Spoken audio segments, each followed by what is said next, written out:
बंधितु सब सिद्धे, जोर से, ध्रुवम चला मनोवमं गतिं पत्ते।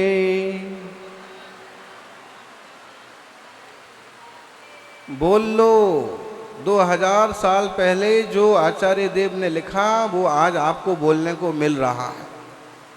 आपको दादा की चिट्ठी मिल जाए तो कितना संभाल के रखोगे, कितने गौर से पढ़ोगे। ये तो दादा के दादा के दादा की चिट्ठी है और हम सब भव्यों के नाम पर लिखी गई है। बंदितु सब सिद्धे, ध्रुवमचल मनोवमं गतिं पत्ते। वोच्छामि समय पाहुड, मृण्मो सुध केवली भणिदम्।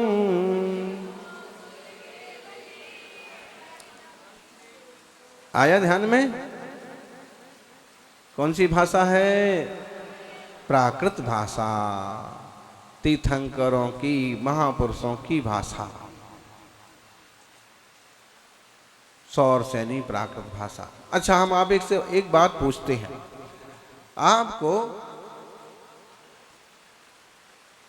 आप अपना पुराना संदूक साफ कर रहे थे, खोल के देख रहे थे कि अभी पानी बरस रहा है, बाजार का काम तो ज़्यादा है नहीं, घर में ही थोड़ा उथल पुथल करके सामान जमा दिया जाए, और एक पुराना सा संदूक मिला, मान लीजिए। भूलने का, पुराना सा संदूक मिलने का किस्सा तो पिक्चरों में होता है। वो पिक्चर है, लेकिन ये आपके जीवन की पिक्चर है कि पुराना सा संदूक मिला, उसको आपने उलट पलट किया और उसमें एक पुरानी सी डायरी मिली। पुरानी सी डायरी में आपने देखा कुछ लिखा है। तभी आपके जो दादा हैं वो कहते हैं, रे भाई ये तुम्हारे दादा के, मेरे दादा की डायरी है। और अब आप कोशिश करते हो कि इसमें लिखा क्या है, उन अक्षरों को पकड़ने की, पढ़ने की कोशिश करते कि नहीं। और फिर उसमें कोई ऐसा लिखा मिल जाए कि 2 का अंक लिखा है और उसके आगे 10 शून्य रखे हैं और वो लिखा है रुपए। अब आप क्या करेंगे? पूरा पन्ना पढ़ो क्या लिखा है, किससे कहिए 2 कितने लाख रुपए हो गए जी। 2 के आगे 10 शून्य रख दिए जाएं, 1 के आगे 10 शून्य रख दिए जाएं तो कितने हो जाएंगे अनिल जी? बोलो भाई, मेरे को तो गिनती इतनी बड़ी आती नहीं, आप लोगों को आती होगी। 1 अरब हो जाएंगे। अब इतना बड़ा आंकड़ा लिखा हुआ दिख जाए उस पर, फिर क्या करेंगे आप कहेंगे दादाजी बाँचो जरा। दादाजी कहेंगे बेटा आजकल नज़र बहुत कम हो गई। आप कहोगे चश्मा लाता हूँ मैं, आप चश्मा लगा के भी कहते हैं कि मेरे को बराबर समझ में नहीं आ रहा। अब आप क्या करेंगे? आंकड़ा तो बड़ा लिखा है, रुपए भी लिखा है, तो ये रुपए किसी से मिलना है कि कहीं रखे हैं कि किसी बैंक में है कि मामला क्या है? क्या करेंगे? कुछ भी तिकड़म जोड़ करके उसको पढ़ने की कोशिश करेंगे नहीं करेंगे? अगर हमें रुपए का आंकड़ा दिखा हुआ दिख रहा है, कि सोना शब्द लिखा हुआ दिख रहा है, कि 2 क्विंटल चांदी लिखा हुआ दिख रहा है, थोड़ा थोड़ा चांदी समझ में आ रहा है, तो क्या करेंगे आप? किसी भी तरह से ये पूरा पर्चा खुलना चाहिए, मामला क्या है। और चाहे वो राइटिंग स्पेशलिस्ट हो और चाहे कोई अक्षरों को पहचानने वाले हों, किसी के पास जाना पड़े और तो ठीक 10-50 हज़ार रुपये खर्च करना पड़े तो भी करेंगे कि नहीं करेंगे?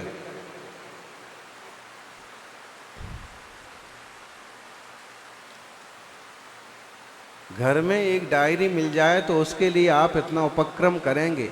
और अगर आपको ऐसा ग्रंथ मिल जाए जिसमें लिखा हो अप्पा सो परमप्पा, आत्मा परमात्मा हो सकता है, आप क्या करेंगे? सच में कोई भव्य जीव होगा, होनहार जीव होगा, और इसको समझने के लिए बड़े से बड़े गुरु के पास जाने की कोशिश करेगा कि कोई समझाए बंदित्व सब सिद्धि का मतलब क्या होता, और ये सिद्ध कैसी गति को प्राप्त है। ज्ञानी सिद्ध कोई अलग से नहीं आए थे, हमारे में से कोई संसारी जीव पुरुषार्थ करके सिद्ध बने हैं। ध्रुव मचल मणो भवम गयम पत्ते, कौन सी गति को प्राप्त किया है सिद्धों ने? ध्रुव कैसी गति है? ध्रुव है, अचल है, अनुपम है, ऐसी गति को प्राप्त किया है। गति कैसी है सिद्धों की? बोलो ज्ञानी। ध्रुव है, अचल है, अनुपम है, वैसी गति को सिद्ध भगवंतों ने पाया है।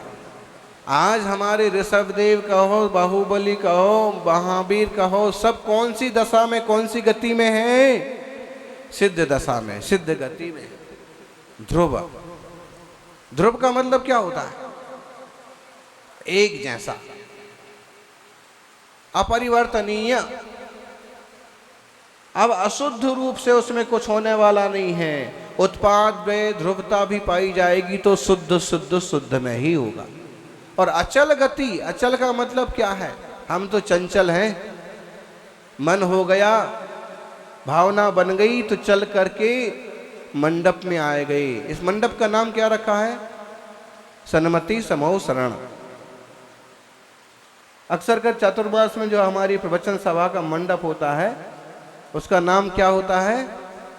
सन्मति समो शरण होता है। और सन्मति का मतलब है वर्धमान महावीर। सन्मति का मतलब है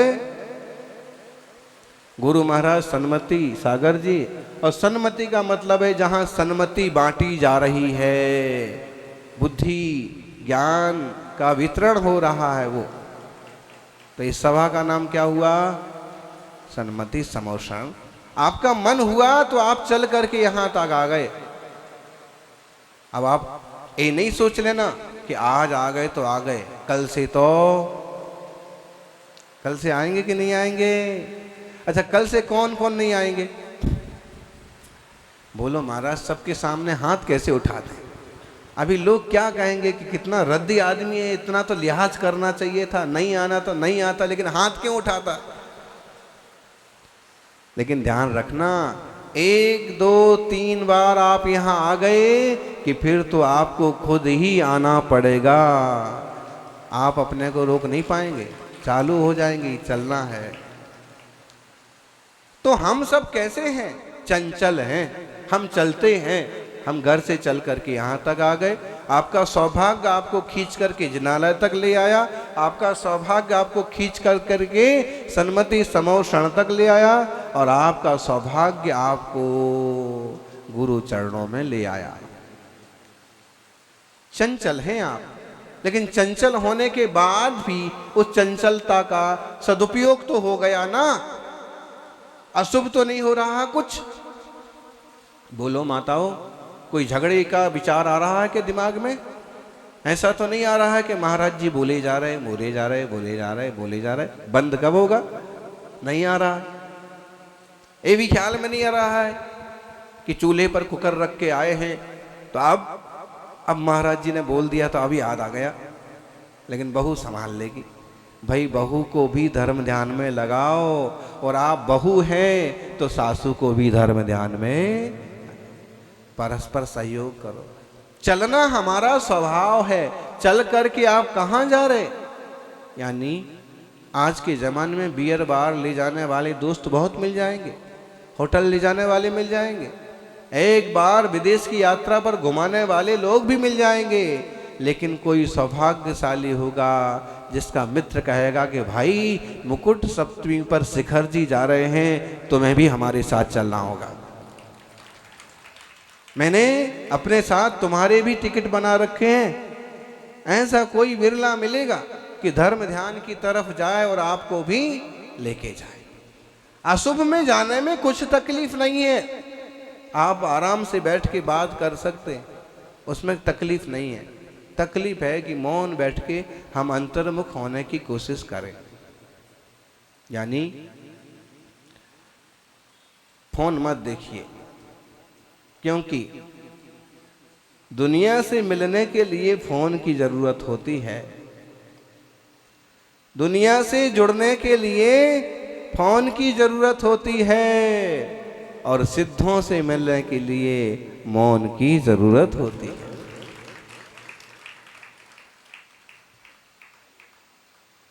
थोड़ा मौन रखेंगे हम और फिर समझते जाएंगे। तो हम तो कहते हैं कि आपकी ये चंचलता भी फिलहाल अच्छी चीज है, कम से कम चल करके आप यहां तक तो आए। सिद्ध अचल हैं, वो कहीं जाने वाले नहीं है। सिद्ध लोक पर शुद्ध दशा में वह आत्मा विराजित है। हम एक एक बात आपको बताएंगे। आपको ये भी लग रहा होगा कि एक ही जगह बैठने का क्या आनंद होता है। महाराज जी ने खामखा चातुर्मास विस्तार लिया और 5 महीने एक जगह बैठे रहेंगे। अरे दिल्ली घूमना थी, जब पहली बार आए हैं तो मैं 4-5 महीने एक जगह बैठने की बजाय थोड़ा दिल्ली देखना थी, दिल्ली घूमना थी। नया संसद भवन बना है, वो भी देखना चाहिए था। राष्ट्रपति भवन है, हो सकता है नहीं, माने चलते फिरते घूमते फिरते तो कुछ देखने को मिलता, एक जगह बंद के बैठ गए। लेकिन ज्ञानी, जब जीवों की उत्पत्ति ज्यादा होती है तो महादयालु साधु एक कदम भी विहार नहीं करते। और अपनी तो थोड़ी कमजोरी है कि आहार के लिए जाना पड़ेगा, निहार के लिए जाना पड़ेगा, लेकिन धन्य है वे चतुर्थकालीन बीतरागी मुनिराज, एक जगह है वर्षा योग में वर्षा योग धारण करके बैठ गए तो 4 महीने हिलने का भी कोई काम। महावीर स्वामी ने ऐसे अनेक चातुर्मास किए, एक जगह योग धारण किया और बैठे हैं 4 महीने तक ध्यान। उनकी अचलता ने उनको सचमुच पूर्ण अचल दशा में पहुंचा दिया। जो जितना ज्यादा अचल होता है, एक दिन वह उतनी जल्दी अचल दशा को प्राप्त कर लेता है। महाराज जी कैसे बैठे रहते हैं एक ही जगह? हमें तो चैन ही नहीं पड़ता है। हम तो प्रवचन में घंटे भर बैठते हैं तो बैठना पड़ता है। समय से पहले घर चले जाओ तो पत्नी टोकती है कि प्रवचन पूरा हो गया क्या, बीच में कैसे आ गए? फिर बैठना था ना, तो बैठना पड़ता है। तो हमें तो 1 घंटे नहीं बैठा जाता है। महाराज जी कैसे बैठते हैं 3, 4, 5 घंटे? तो वो अचल होने का पुरुषार्थ कर रहे हैं और वो अपने साथ साथ ठोक पीट करके आपको भी अचल करने की कोशिश कर रहे हैं। 1 घंटे तो बैठना पड़ेगा, तुमको आना पड़ेगा और बैठिए, उसका आनंद लीजिए। तो सिद्ध भगवान अचल हैं। ध्रुव और अचल में क्या अंतर है जी? बोलो, ध्रुव और अचल में क्या अंतर है? बोलिए प्रधान जी, दूसरे प्रधान जी, ध्रुव और अचल में क्या अंतर है? आप लोग बताएंगे? ऐसे लगता है कि ध्रुव और अचल एक ही बात है, लेकिन देखा जाए तो ध्रुव का मतलब अपरिवर्तनीय। अब शुद्ध हो गए तो शुद्ध ही रहेंगे, अशुद्ध नहीं होंगे। और अचल का मतलब निश्चल, अब चलेंगे फिरेंगे नहीं। तो सिद्ध दशा को प्राप्त है। अनुपम है वो गति, वो दशा जिसकी कोई उपमा नहीं है, वो अनुपम है। हमारी तो उपमाएं हैं, हम तो ऐसे हैं, आजकल वैसे हैं, परसों ऐसे हैं। अनुपम सिद्ध है। ऐसी सिद्ध दशा को प्राप्त सभी सिद्धों को नमस्कार करके समय पाहुड़ नाम के इस ग्रंथ को कहूँगा। और क्या कहा है? सुध केवली भणिदम। किसने कहा ये ग्रंथ? यानी हमारे यहाँ हर एक शास्त्र प्रामाणिक है। मनमानी कहानियां नहीं लिखती हैं, मनमानी बातें नहीं लिखती हैं। परस्पर बाधित हो रहे हैं ऐसे कोई विषय नहीं है हमारे यहाँ। आचार्य कुंद कुंद जैसे महारथी वो कह रहे हैं कि मैंने एक सुध केवली भणिदम। इसको किसने कहा है? श्रुत केवली ने कहा है। श्रुत केवली कौन थे? बोलो बोलो, कोई तो बोलो। श्रुत केवली कौन थे?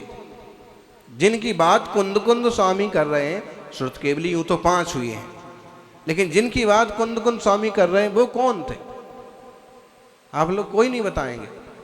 जो बताएगा उसको स्कूटी मिलेगी।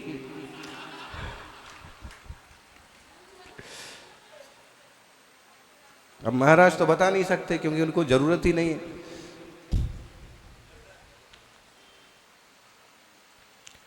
एक, 2, 3 अब कैंसिल हो गया, बस अब नहीं मिलेगी, लेकिन आप बता सकते हो। आप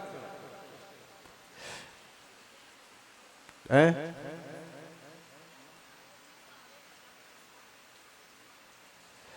दो बातें आती हैं। ये बड़ा सुंदर प्रसंग है। अगर हम थोड़ी स्थिरता से समझना चाहें तो बात यह है कि कुंद कुंद स्वामी के संबंध में 2 बातें आती हैं। एक बात तो उन्होंने ये स्वीकार की खुद बोध पाउट की 62 नंबर की गाथा में। उन्होंने कहा सद्य विहारो भुवो भाषा सुत्तेषु जम जिणे कह्यम सोतः कह्यम नाणम गरम मैं गुरु भद्द बाहो वो जयाऊ।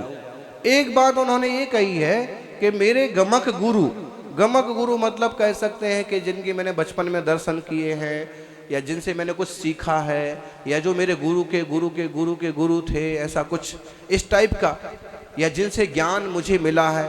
तो इस बात को उन्होंने खुद स्वीकार किया है कि मेरे गमक गुरु भद्रबाहु स्वामी थे। और तो इसका मतलब है कि इस लाइन से वो गाथा प्रूव होती है, प्रूफ है उसका कि इनका कहीं ना कहीं मिलाप हुआ है। हो सकता है भद्रबाहु स्वामी बहुत बुजुर्ग हो गए होंगे और ये छोटे बालक होंगे। अगर इनके बीच में 80 साल का 70 साल का अंतर है तो ऐसा कुछ हो सकता है। और तभी तो इतनी लगन से याद किया।